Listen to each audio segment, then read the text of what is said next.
I got stuff for you. Holy moly. I need to get some snakes and release them around my house. But they love eating people. They love eating kids. These guys are the scientists of the supernatural, lecturers leaving lessons for inquiring laymen. They are applying the scientific method to a world that baffles science.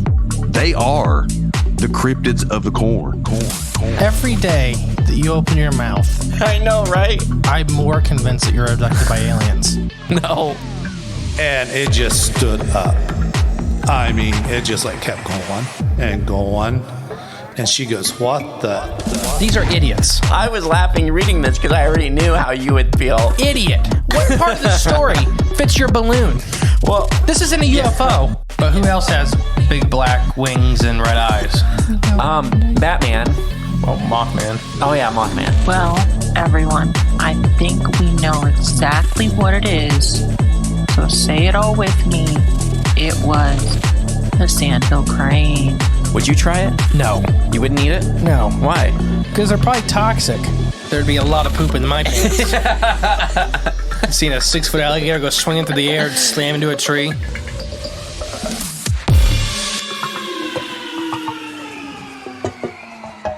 Hello, and welcome back to Cryptids of the Corn Podcast. I am the great and powerful Mr. E. And I'm J Clone 58. And today's episode is about Amish vampires in space.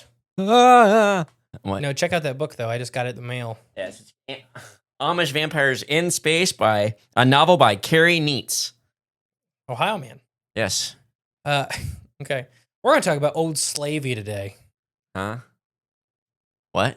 Old Slavey. Okay. That's the name of a monster. I'm listening. So when I say Ol Slavey, and it's O-L, Slavey, like Ol Slavey, what do you think of? I mean, just old, indentured servant that do all your. I mean, you're talking about slaves? I don't know. I guess You think it has something to do with slaves? probably it's kind of in the name, unless you're saying it wrong. No, it's slave. What if it's Slavic? It's from Canada's Great Slave Lake. Oh, there you go. So- Old Slavey. That's what I was talking about. Which we're going to talk about why it's called Slave Lake and Oh, where that comes from. Because it's not where you think. interesting. It's not. It doesn't really have anything. I mean, a little bit, but it doesn't have anything to do with like the Atlantic slave trade or anything like that. Okay. So Canada's Great Slave Lake covers about an area of 10,900 square miles. It's a big lake. It's so this is one if you've ever heard us talk about like the Great Lakes stuff. Technically, this is one that probably should be a Great Lake because it's bigger than most of the Great Lakes. Really? Yeah, it's I'm- huge. I'm Look gonna it look up on the map. It's absolutely massive. It still has the same name?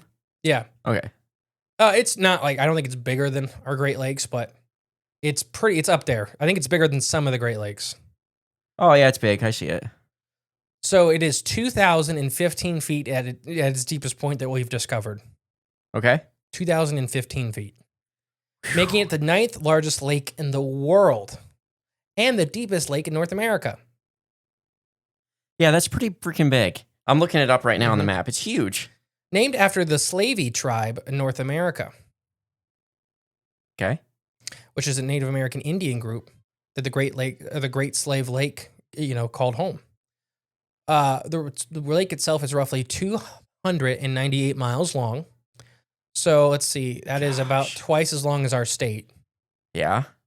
And it's about 67 miles wide at its widest point. Yeah, it's pretty narrow for, I guess, 70 miles And wide wide. is narrow. as far as it is long.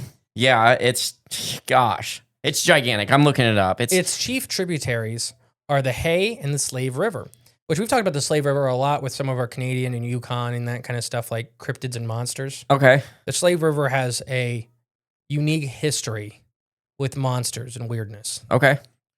And it's drained by the Mackenzie River, which we've also talked about. The lake remains partially frozen for roughly 8 months out of the year. Ooh, that's pretty cool. So there's our ice fishing crew I follow on Great Slave Lake Yeah. that they just ended their ice fishing season. I think July 16th was their last day out. What? Okay.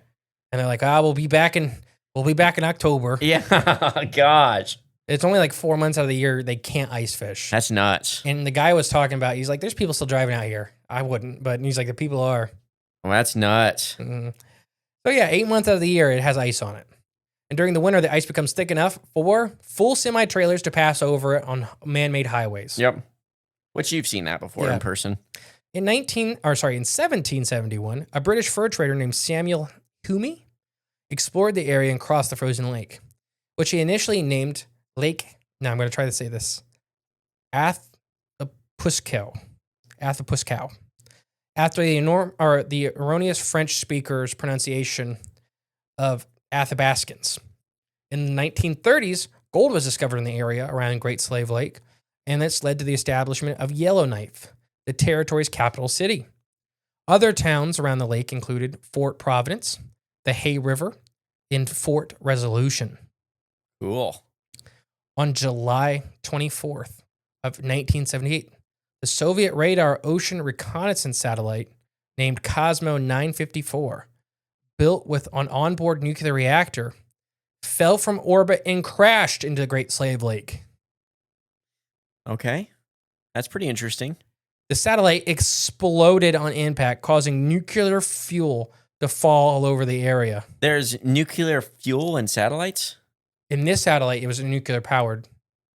Wow. I didn't even know that we did that. A joint Canadian-American recovery team was assembled, dubbed Operation Morning Light, to collect all the radioactive debris. The radioactive portions of the satellite's power plant and other items of interest for the intelligence agencies. Although stories of unknown creatures in the lake date back to its original habitation of the Dena tribe. I think I'm saying that right, the Dena? I don't know. I think it's Dena. It's Dene. Okay. Dene? Dana. Dene? I don't know. Documented sightings of the beast were not recorded until relatively recently. So, like the tribe, the Dena that lived there before, and the slave tribe that lived there, the Slavey that lived there before, talked about there was a lake monster. The lake's massive. Right, it's We're huge. talking about a lake monster. But then after radioactive fallout fell over the lake, then sightings spiked for some reason. Huh. That is kind of odd.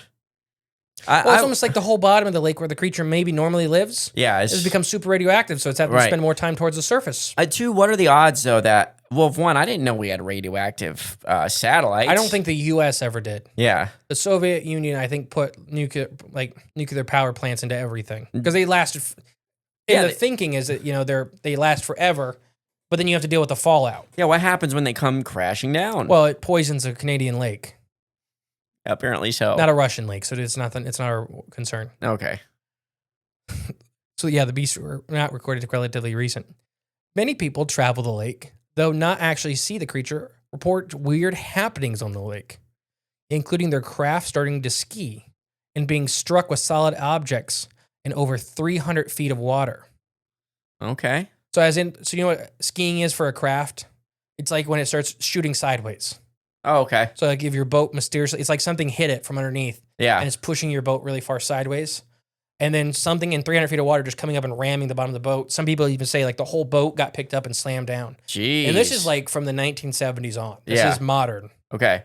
This ain't some 1800 story. No.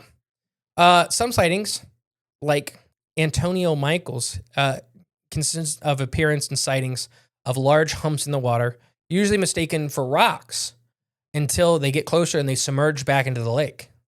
Okay. So Ol Slavey will sit on the surface and stay very, very still until people get very close to him, and then he'll dive again. Like the Zaratan. That or Lake Leelanau monster. Oh, yeah? What you call it bluff. This one's just huge.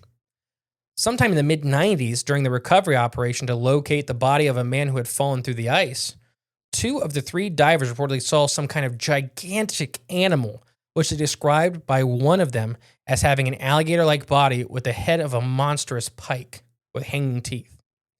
The divers surfaced and asked the search and rescue workers what it may have been, but no one knew. So these divers were just like, what animals are down there? Yeah. We ran into something. It's massive. It looked like an oversized pike with like an alligator skin.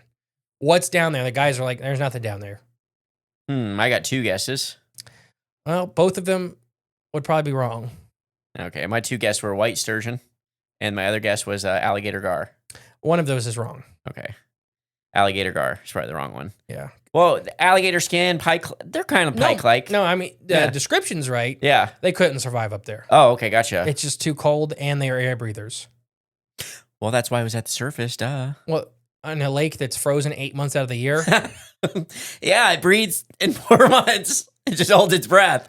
like that's why gar, there are gar that go up in Canada and stuff like that, and both, and that go up in Canada. But that's why they stop is because they can only survive so long under They the need ice air? without breathing. Yeah. Because they do have gills still, they can kind of breathe water, Right. Yeah. but they need to gulp air. air. Yeah. They need air. There's only so long they can not have air. 4 months. It's that one slush. 8 months. Well, I mean, 4 months. It had a chance to breathe. Yeah, and it's like, please, please. Yeah. And then it's a late spring. Yeah. So it's 9 months. All right. Fine. It's not So the one of search and them. rescues are down there looking for the body of this guy that fell through ice fishing. And they see this monster and they come up and they're pretty freaked out, but these are professional divers, so they'd actually been with like alligators and that kind of stuff. So they've seen big animals in the water. So they're pretty much just like, what animal is it then? Right. Yeah. You know, what animal do we see down there? And the guys are like, there's no animal down there that big. Yeah. Well, it's not in their catalog. Right. And they're like, the divers are like, BS. We seen it. Yeah. It ate Tim. You see Tim? They then again made their way back to the bottom in search for what they had seen and the body. But by this time, the sediment in the bottom had become so stirred up, it made it impossible for them to continue the search and rescue. Mm-hmm. So they described it as if a giant animal had either panicked and stirred up the bottom. Yep. The body of the man who'd fallen in the water was never found, which for Great Slave Lake is not uncommon. Right. It's gigantic, and It's very cold. what they said, the bottom sounds like it's maybe not so solid. Oh, that part was, I think, 800 feet, or no, that was, 300 feet of water. Okay. But it gets up to 2,000 feet of water. Oh my gosh. Yeah. 2,000 feet of water. So one of the more credible sightings took place in 2004 by a Roman Catholic priest named Father Jim Lynn. He looked out of his home on the shores of the Great Slave Lake near Yellowknife, and he saw a strange object trailing a small speedboat across the lake. So he's just watching. He's in his house, just looking out the window, looking over the lake. And he sees this little speedboat going and this massive thing following behind the speedboat. Mhm. Lynn grabbed his goggles and curious what the object could be. He described what he was seeing as a large dragon-headed monstrosity that rose 6 to 8 feet above the water. It was keeping up at a very fast rate of speed with the speedboat. It was this big reptilian head Yeah. being held out of the water, just swimming and keeping up with the speedboat. Father Jim contacted the Yellowknife local, which is the local newspaper, and placed an advertisement asking for a person who was piloting the boat being chased by the creature, and that day to please call him. He wanted to make sure he was okay. The story quickly got the attention of the colonist, which is Chris Woodrow, who dubbed the creature Ol Slavey, in an article which outlined the existence of a strange unknown creature in Great Slave Lake. To his surprise, his phone began to ring off the hook for people claiming to have seen such a creature. So, yeah, this was like the big jump when everybody was like, oh, there's something there. Yeah, because once it's put in a paper or made public, then people aren't afraid to talk about it. Yeah. For those people who came forward and claimed that they had seen something in the lake, many began to wonder what the beast was. There's actually not very many formal theories of Ol Slavey's true identity could be, leaving you to consider an array of possibilities. So I got some stuff. This is a Wednesday episode. They're generally a little shorter. Is there some chance, though, that this doctor, he was a doctor, right? No, it was a priest. Priest, that's what it was. Father. Priest. Father, he's a father. Is there any chance that he could have seen the wake of that boat? So I've seen his interview a couple times. Yeah. He's been on shows like a Monster Quest and those kind of shows. He was very adamant that he'd seen those type of things before. Yeah. And that the whole head of the animal was out of the water, like 8 feet. The only thing I can maybe think I've of... seen those like wakes, and the Loch Ness is famous for him, and Where just... Again, boats can throw off some weird Yeah. shaped wave or wake patterns, especially coming right out of the motor. So, I mean, you see, like jet skis have the big rooster tail, you know? I don't know. I don't know. Maybe if the light catches it just right. I mean, it could be. I don't think so, but it Yeah. could be because that's what he did every morning. He kind of did. He had this giant like bay windows. Yeah. He just sat and watched the lake when he was having his coffee. That sounds nice. Sounds nice. The guy in the jet boat's dead. That part doesn't sound as nice. Yeah, No. he never called in, did he? Now there was a couple people claiming to be him, Yeah. so we don't know. Yeah, okay. Well, either way, hopefully he's all right. He's dead. Yeah, and he's dead now. I almost said the line from the Sasquatch. Yeah, I know. So let's talk about some candidates to what Old Slavey could be. And then All right. we'll come back around and talk about the slave tribe, the Slavey tribe. Okay. But yeah, many people, have their own opinions on Old Slavey's identity. You've already named one of the biggest culprits, Okay. the white sturgeon. The white sturgeon. Now, a white sturgeon could look like the giant humps. They're white sturgeon in the lake lock population. Let's say the bottom is radioactive and it's hurting them. They could be spending more and more time towards the surface. That could cause sightings to spike. They are comfortable in 1,000+ feet of water. Mm-hmm. Low respiration rates and that kind of stuff. So low O2 down there, but they'll just sit down there all day. So that could be why the sightings jumped so dramatically. Oh, in that gotcha. short of time frame. The sturgeon were always there Yeah. and occasionally seen. Right. After the radioactive material dumped into the bottom of the lake, radioactive material is super heavy. It settles to the deepest points of the lake where the sturgeon are spending most of their time. So now they're spending more and more time at the surface. More chance to be seen. So yes, while the Native Americans in the area had stories of the giants, but rarely seen, that'd be why after the 1990s, sightings of these guys spiked. Do you mean the Native Americans didn't dump any radioactive satellites in the lake? Not many. Oh. Other giant fish are blamed. Everything from catfish, which aren't normally found that far north, at least most large species of catfish, to giant pike and other musculids. Or not musculids, sorry, esox. Oh, gotcha. Yes. Muskellunge. Muskellunge. So muskie and pike, there could be just giant versions of these guys. Yeah. The world record muskie, I think I'll have to look it up, but they only found a jawbone of it. It never was caught or nothing Right, like yeah. that. They thought when they took it for a gray wolf's jaw. I It forget was what so they big. estimated it to be. I think based it off the was like jaw, 70-something inches. which is just insane. I would like to know. That could eat a person, just so everybody knows. Easily. I caught, like 48 incher. It could have eaten me when I caught it, as little as I was. And then those fish are monsters. What would be awesome, though, is if we could look in the past and see if there was Around 70 pounds and 72 inches. That's a big old fish, muskie. What if there was supersized muskie, back before, 10,000 years ago in some of these lakes? They just got this supersize, So 100-inch muskie. so pike. Let's talk about pike. Yeah. Pike don't normally get as heavy as muskie, Right. but they get almost just as long historically. They can. That's a big fish. Gosh. So they've done a couple studies on this.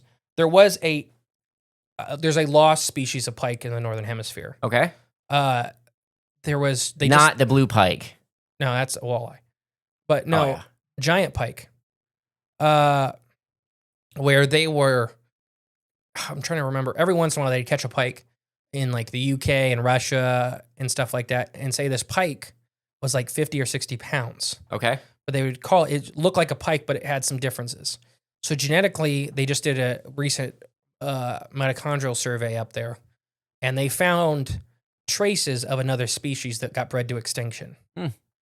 So there is a giant pike out there. So these extra large individuals of normal esox, the normal pike, have some genetic hiccups or genetic characteristics from their cousin that is now quote unquote extinct. Yeah. So in the northern hemisphere, there could be small populations, and this could explain these oversized giants. Oh. Where they talked about them being 7 foot long, monsters. That would be awesome to catch. Yeah, so lake sturgeon, giant pike, giant catfish. You said it, alligator gar. People have brought that up. They make excellent candidates. My big thing with the alligator gar is they do fit the bill, as in what they look like. What the divers specifically described Old Slavey as. They're air breathers, so they'd be at the surface a lot. Yeah. This is very far away from the end of their historic range. Right. Okay. It's they can handle the cold. The cold's not that big a deal. It's the air breathing and the reproduction. Okay. They breed on seasonal flood plains in the spring. Okay. So they breed on terrestrial grass. And Yeah. it always makes people laugh when you say that this giant fish breeds on terrestrial grasses. Yeah. Because they do, because they wait for it to flood and then they come out and breed. And they're air breathers. We stop seeing alligator gar in areas that have a lot of ice coverage. You start seeing some of the smaller ones. Short nose, spotted, and long nose are much more tolerant of those systems because their bodies are a lot smaller. So when they go into their hibernation lake state, it's just really, really slow respiration. They can kind of survive more, and even bowfin. It's easier for them to, yeah. So the air breathers, I don't know. I'll look it up because I didn't have it here. What the farthest northern ever recorded alligator gar is. For an alligator? Yeah, talk for a minute. Well, I can't imagine it's going to be too high just for the very fact of the ice. I know they get all the way up to the end of the Mississippi. Yeah. But that's seasonal visitors. Right, yeah.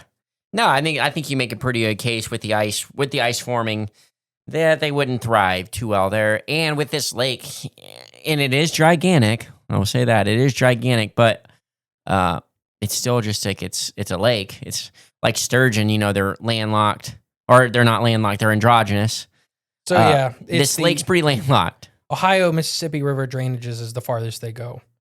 There has been reports as far as northern Iowa, possibly Nebraska, and parts of Kansas. Mm-hmm. But outside of river systems, they are almost never seen in lake systems in the far northern parts of the regions. Oh, okay. So it just really doesn't fit the bill at all for their habitat. It's not saying it's overall impossible, but right. it's very unlikely. Likely. It's yes. A lot of things are adding up against them. Another one we always have, giant eels. Oh, yeah. You never can pass up a giant eel. Never.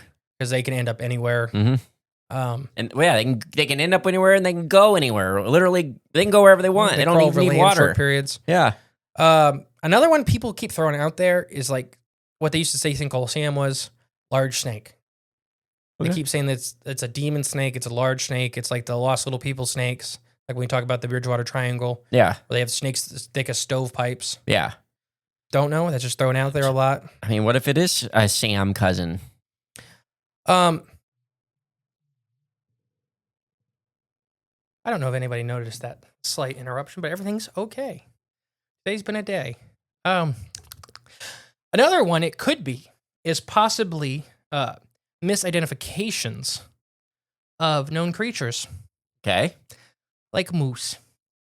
Okay. I've seen a moose swim. They huge, massive heads. They hold them high. They can hold them high above the water. Most of the time, they're more like a hippo. I don't think I could see a moose swimming as fast as a speedboat, though. No, but I could see one swimming and popping up behind a speedboat because it almost got ran over by a speedboat. Yeah. I mean, moose are massive, too. And unless you've ever seen a moose or a person or have any idea how big a moose actually is, they're a lot bigger than you think. Mm-hmm. I'm just willing to guarantee that. A lot bigger than what you imagine in your head. Okay, so moose, I could see that. Someone being confused, seeing a moose rack pop up behind you in your boat. The other candidate is an unextinct or an undiscovered species of aquatic life. Ooh, okay. So in this area, there were some freshwater cetaceans. Okay. Long time ago. So freshwater whales. Right. Before they went extinct. Okay, long time ago. Yeah, and that's same with Champ, where they get some of the beluga whale recordings in the lake.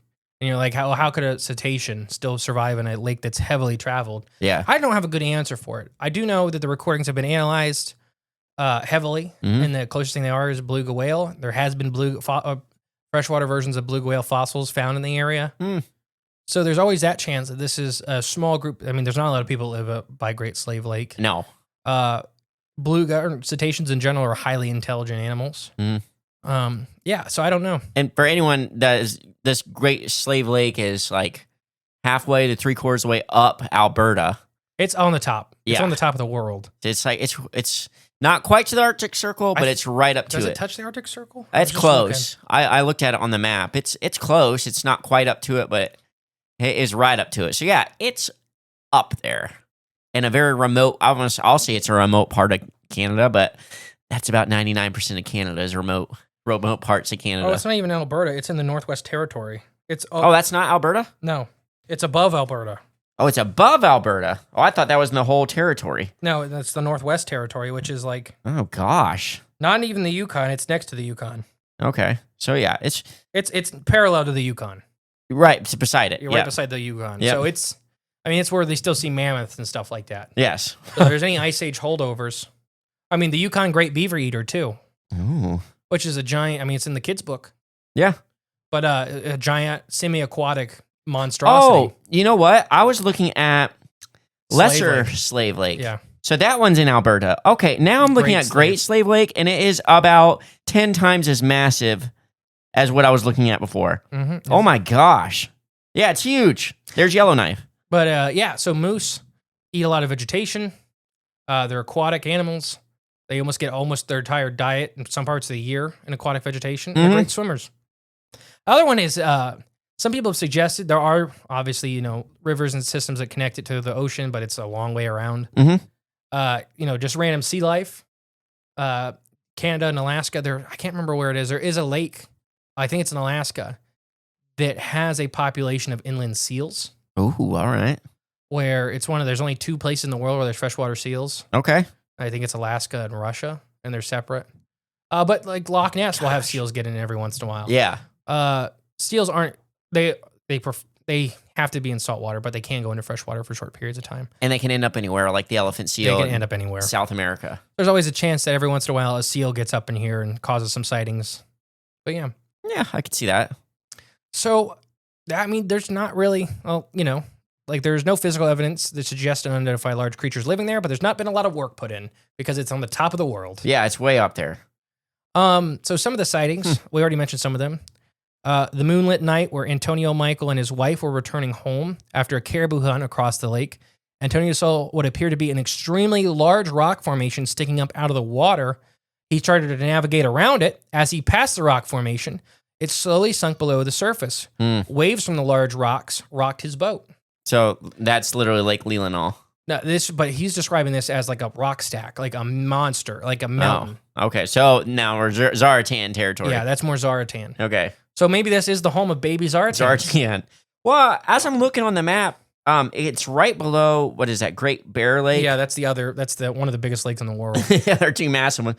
These guys, I mean, these lakes are. Great Slave Lake is also the 9th largest lake in the world. Yeah, it's just as big. But I think Great Bear Lake is the 3rd largest lake in the world. Really? I mean, look at the shape of Great Slave Lake versus Great Bear Lake. Right, yeah. So volume-wise, I could see it. They're both. Great Bear Lake's a big circle. They're both absolutely massive. So maybe there you go. It's a nesting ground for Zaratan. I could be. But there's like tributaries and a lot of like connecting waters. It's very close to the open ocean. A billion lakes in between there and in the ocean. I don't see there's no reason why this couldn't be an ocean-dwelling creature that's found its way into this area, maybe as like a breeding thing to where it's going back, and then as an adult, it goes back out of the ocean. It's right there. Baby Zaratans. It's right there. I don't know. This is wild. All right, let's talk about the Slavey. I think that's how it's pronounced. It's Slave, which is slave, right? Yeah. Why? I would say Slavey. That's how I think it's pronounced. Yeah. It's a Canadian First Nations. They're called the Slave people, the Slavey people. So I'm literally going to read off their Wikipedia page for you guys at home because I don't know how else to pull up anything about these people. Just going to because them. Everything else has like a paragraph on them. There's not a lot of them left. Gotcha. Okay. According to the 2016 census, there's 2,600 of them left. Okay. But the Slavey, also known as the Awarnak people, the Slave people, or the South Slave people, are a First Nations group of Indigenous people of Canada. They speak the Slavey language, which is a part of the Anishinaabeg language. They're part of the Dina people. Their homeland is the Great Slave Lake region, which is in Canada's Northwest Territory, Northeast British Columbia, and Northern Alberta. They are the Slavey people. This Great Slave Lake is named after the Slavey people. Old Slavey is named after the Native American group. Yes. Very little to do, if at all, with slaves in general. Nothing. Slavey or slave is a translation word for the Anunnaki, which is the name given to the Dina people by the Cree, because the Cree a lot of times enslaved the Dana people. Okay. So it has to do with the Native American slave taking. Yeah. Versus the Atlantic slave trade. So it's nothing to do with like African American slaves. Right. It's the Cree taking the Dina as slaves. Right. These group the Slavey. Okay. Yeah. So they'd raid and enslave. The Slavey people were considered to be much less aggressive than the Cree people in the areas. So when fighting came, the Slavey people would rather be taken than fight. Okay. So yeah, and that's tale as old as time is what I'm reading. So I don't know. Yeah. The Slave River, the Lesser Slave River, the Great Slave Lake, the Lesser Slave Lake are all derivatives from the Cree name for these people. The Esquivos remain incorporated into the French name, for these, which just means enslaved people. Okay. Since the French traded with the Cree before the English did. So the French gave them the extra word, basically the enslaved people. The people now called the Slavey in English are not necessarily taken as slaves in that period at all. It's just the name they were given to after this period of time. Gotcha. Because they're like, that's just kind of what the Cree called that other group, this group of Dina. So it stuck. Okay. That makes sense. So I don't think it's derogatory at all. Yeah. I can't find anywhere where it is. So if you are a Dina or a Slavey tribe member and it is, please reach out to us. I really have no idea. We have a pretty big Native American listener base, and you guys are always amazing with helping us find out more. Yeah. So yeah, if There's a chance. Everything else, everything I've read says Slavey people. Yeah. So I'm assuming it's not derogatory, Right. but I don't know. Yeah, we don't know. At the end of the day, we don't know nothing. Mm-hmm. So, but I'm always open to learn. That's right. But yeah, so Old Slavey, I just wanted to put that out there because when I first seen it, because we've talked about Great Slave Lake, and I assumed it was something to do with the Atlantic slave trade. Yeah, And it has nothing to do with the Atlantic slave at trade. all. It was the Dina being taken enslaved by the Cree, and the Cree telling the French many, many years later that that's their nickname for this tribe, is the slave tribe. So the enslava, or how you say it in French, just means enslaved people. So when the English came by, it's slavey people. Gotcha. Yeah, I'm not sure how the Was French that entomology? Is it? I think it's pronounced enslavey. That's how you say it in French. Probably. I don't think we have any French listeners.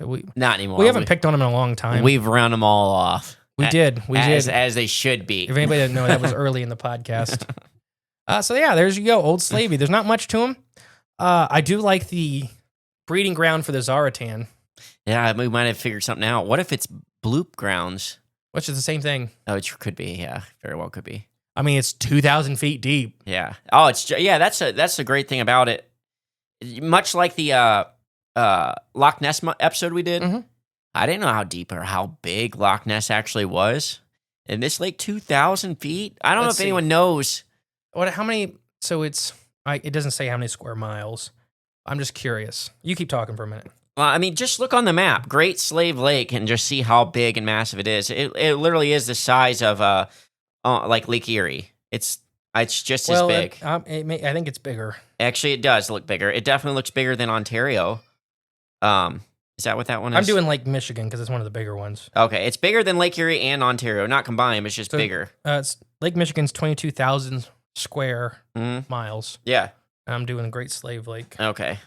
Yeah, and like I said, don't be confused with Lesser Slave Lake because it's a lot smaller. Still big, but a lot smaller. I'm just shocked at how big this lake is. We'd have to get up. I want to go up there so bad. Okay, so it's about half the size of Lake Michigan. Okay. Which is, if anybody hasn't been on Lake Michigan's an ocean. Well, Lake Michigan is the biggest and deepest Great Lake by far. Yeah. Is it the biggest? I thought volume-wise it was. Definitely by volume because it's so deep. That's what I meant. Volume. It's big as his amount of water. Great Slave Lake is 11,000 square miles. So, okay. It's exactly half of Lake Michigan. Gotcha. It's 22,000 square miles. Gosh, yeah. Yeah, it's massive. Oh, so it's the fifth largest Great Lake.